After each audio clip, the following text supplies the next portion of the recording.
ABP माझा, उघडा डोळे बघा नीट. बोले क्या है बोला बोला आका आएगा बोलिए चलिए।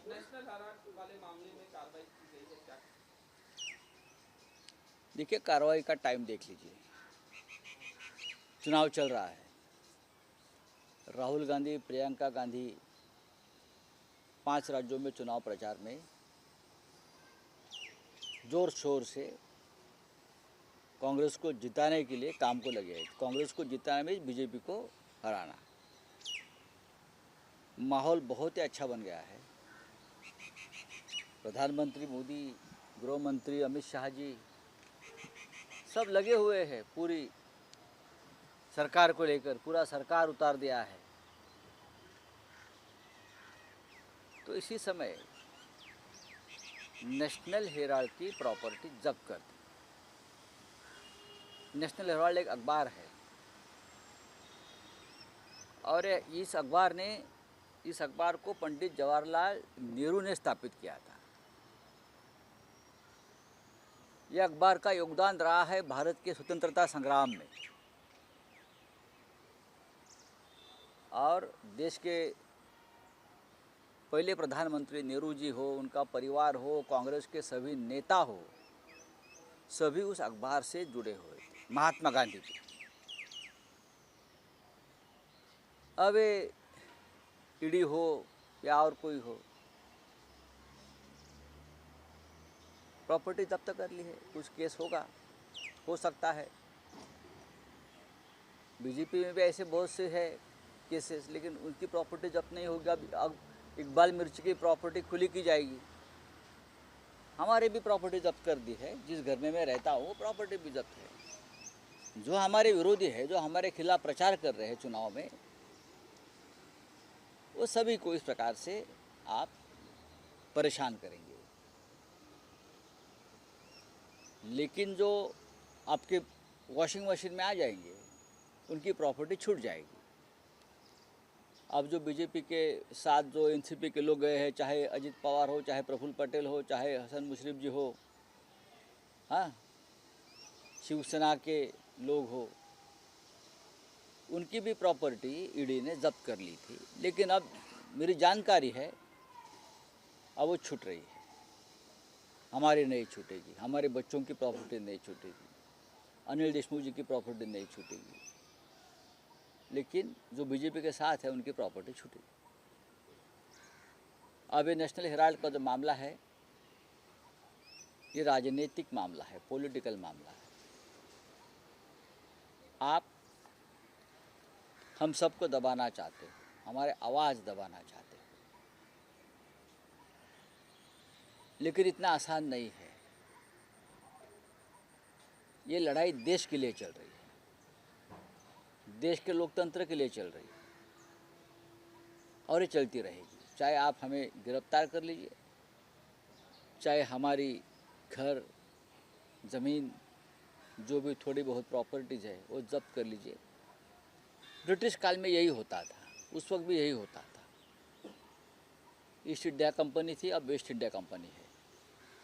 चलने दो, देख लेंगे। बोलिए।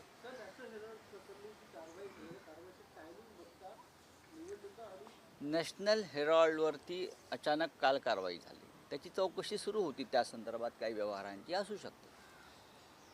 नॅशनल हेराल्ड हे एक ऐतिहासिक महत्त्व असलेलं वृत्तपत्र संस्था आहे, पंडित नेहरूंनी स्थापन केलेली। आणि नॅशनल हेराल्डचं देशाच्या स्वातंत्र्य लढ्यातलं योगदान,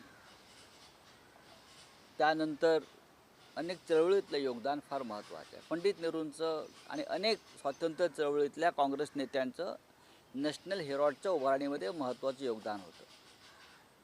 नॅशनल हेराल्ड हे हळूहळू ज्या पद्धतीनं मग स्पर्धा वाढली, हेराल्ड मागे पडला असेल।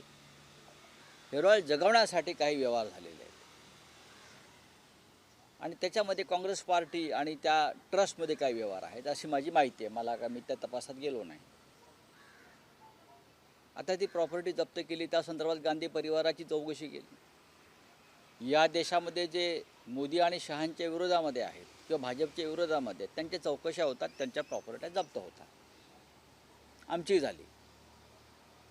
मी स्वतः त्यातला एक व्हिक्टीम आहे. पण ठीक आहे, जे भारतीय जनता पक्षात गेले, ज्यांच्यावरती आरोप होते ते मग अजित पवार असतील, प्रफुल्ल पटेल असतील, हसन मुश्रीफ असतील, आमच्या शिवसेनेतले सगळे लोक असतील, तिथे गेले.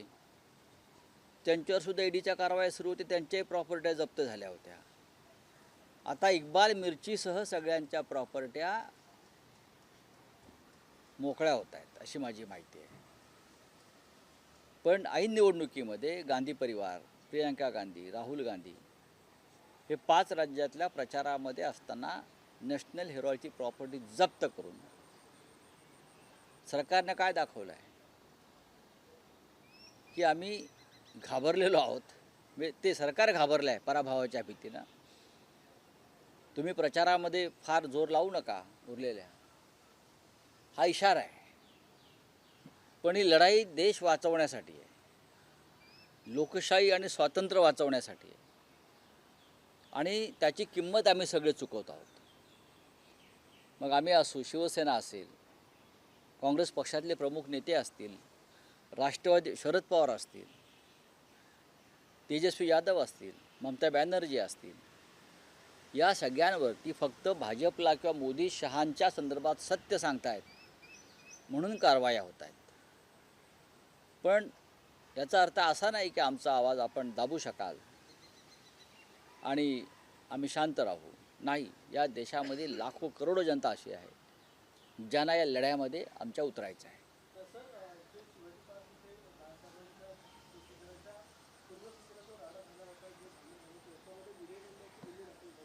खोटे गुन्हे आहेत, हे गुन्हे खोटे आहेत.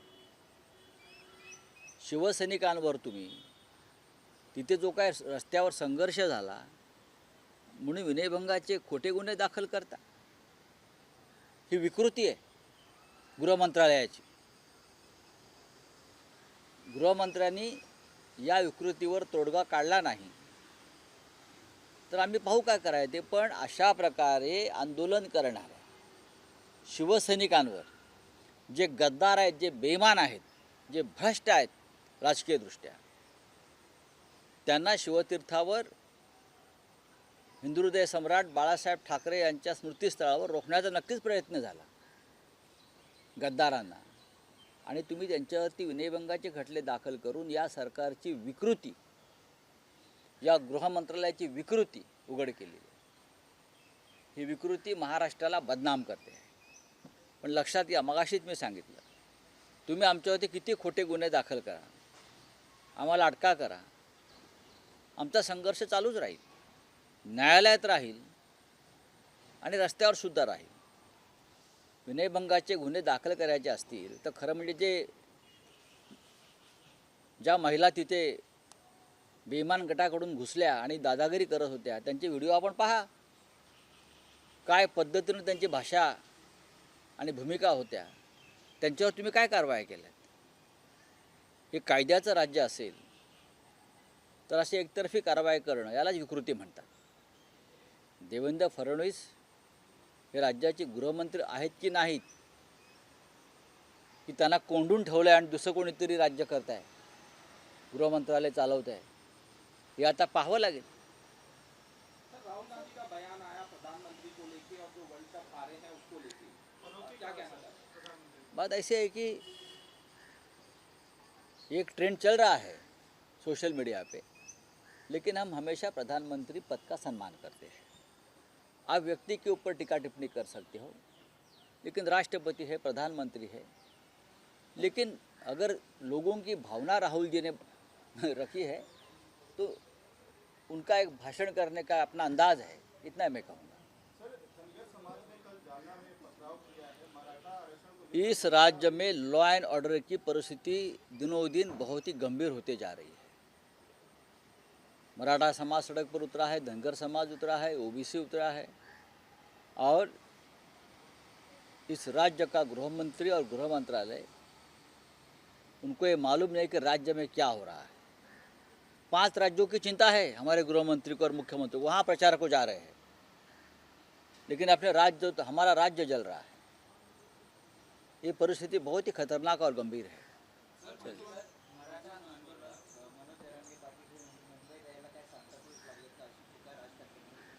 नाही, मला माहीत नाही।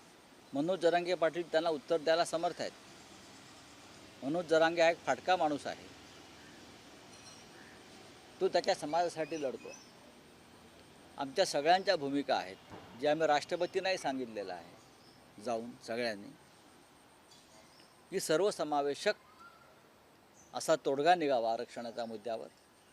आज आहे 50% आरक्षण, त्याला कोणताही धक्का न लावता इतर समाजाच्या आरक्षणाच्या मागण्या आहेत, मराठा असतील, धनगर असतील, त्या पूर्ण व्हाव्यात, ही आमची भूमिका आहे। एनसीईआरटी के बुक्स में रिकमेंडेशन दिया है। क्या बोल रहे हैं आप? सर, मुख्यमंत्री जा रहे हैं राजस्थान में चुनाव प्रचार करने के लिए। कल के दिन राजेंद्र गुढ़ा का वहां पर वो प्रचार करेंगे। महाराष्ट्र में जो स्थिति अभी है, ऐसे दौरान मैंने कहा ना, महाराष्ट्र की स्थिति देखिए। आप राजस्थान में क्यों प्रचार करते हो? मुंबई बीएमसी का चुनाव लीजिए और वहाँ प्रचार कीजिए ना। महाराष्ट्र में मुंबई, पुणे, नागपुर, नासिक से लेकर संभाजीनगर 14 महानगर पालिका का चुनाव आप करने नहीं जा रहे हो। आप यहाँ चुनाव घोषित करिए और यहाँ प्रचार कीजिए। एबीपी माझा, उघडा डोळे बघा नीट।